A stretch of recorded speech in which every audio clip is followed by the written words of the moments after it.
केंद्रीय मंत्री मनोहर लाल खट्टर ने हिमाचल प्रदेश के मुख्यमंत्री सुखविंदर सिंह सुक्खू और हिमाचल प्रदेश के मंत्री विक्रमादित्य सिंह के साथ मुलाकात और बैठक की। मुख्यमंत्री सुखविंदर सिंह सुक्खू ने केंद्रीय मंत्री मनोहर लाल खट्टर से मुलाकात पर कहा, हमारे कुछ मुद्दे थे जिन पर हमें सकारात्मक जवाब मिले हैं। निश्चित रूप से बिजली स्मार्ट सिटी शहरी विकास परियोजना पर चर्चा हुई है।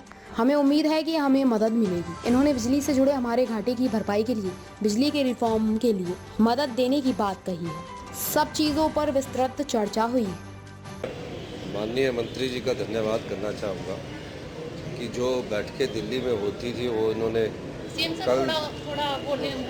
कल शिमला में करने की बात की थी, लेकिन मौसम ख़राब के बाद इन्होंने कहा कि मैं चंडीगढ़ में इस बैठक को बुलाया और हमारे कुछ विषय थे, उस विषय पर सकारात्मक जवाब मिला है।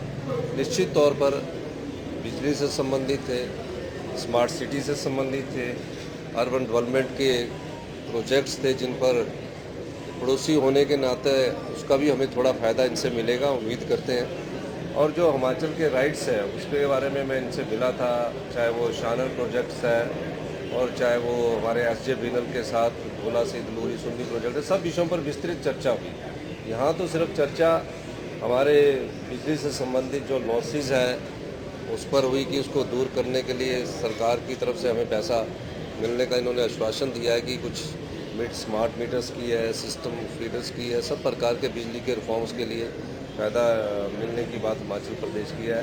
और माननीय मंत्री जी ने कहा है कि 75 साल से हिमाचल प्रदेश में कोई नई सिटी नहीं बनी है, तो जो सिटी की प्रपोजल हमारी गई है उस पर उन्होंने कहा कि गंभीरतापूर्वक हमारी केंद्र की सरकार उस पर विचार करेगी।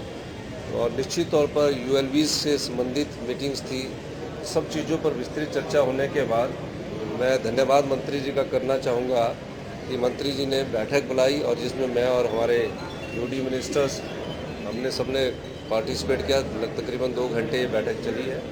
तो अब जो ये मीटिंग से क्या होता है कि जो संवाद स्थापित होता है, जो समस्याएं होती है उसमें आगे बढ़ा जाता है और संवाद से ही विवाद का समाधान निकलता है। तो मैं धन्यवाद करूंगा कि माननीय मंत्री जी ने हमारी बात को गंभीरता से सुना और भविष्य में हम उसमें आगे बढ़ेंगे।